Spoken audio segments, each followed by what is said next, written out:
করিম আর রহিম, আয়ের অনুপাত 3:4। লেখো ধরি করিমের আয় 3x, 3x, তাই না? রহিমের আয় ধরলাম 4x। ব্যয়ের অনুপাত, তাহলে আবার ধরো করিমের ব্যয়,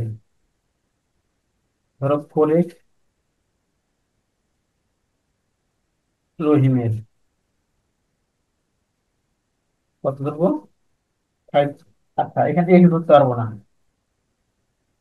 এক্স তো উপরে ধরে নেওয়া হয়েছে। এক্স তো ধরছি, ওয়াই ধরে নি। এখানে ওয়াই ধরতে পারবো।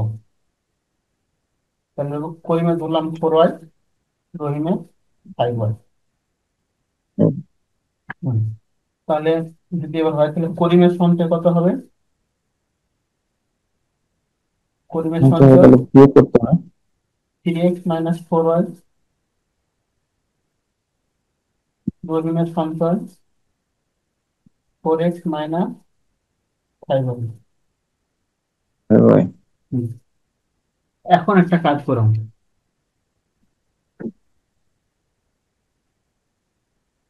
প্রশ্ন মতে,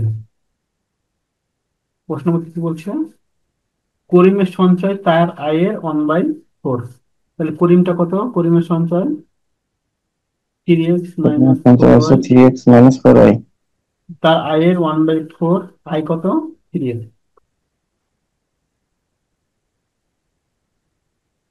এটাই না লজিক?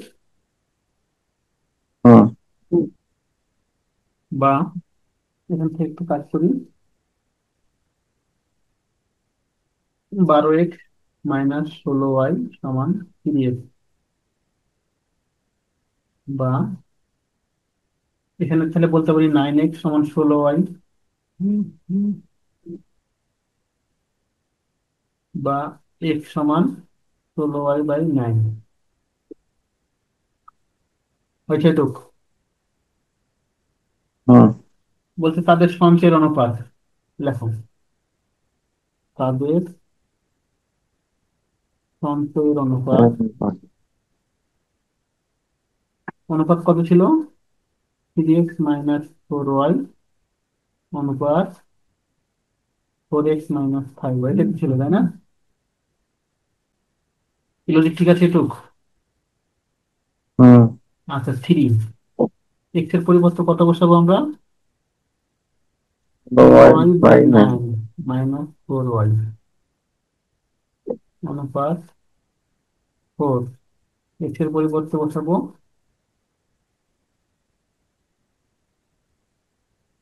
16y/9 minus 5y।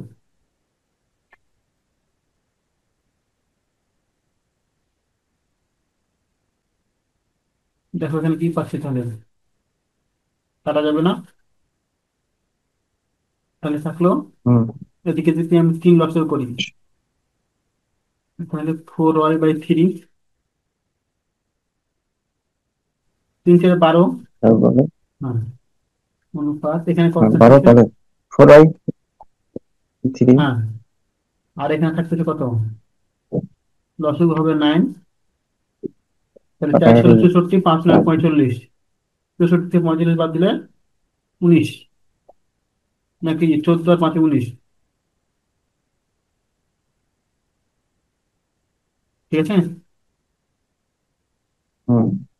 আচ্ছা, তারপর দেখো আবার এটা এটা কাটা দেওয়া যায়।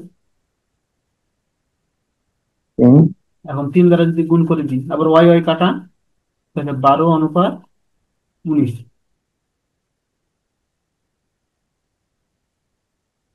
আনসার পেয়ে গেছেন। হুম।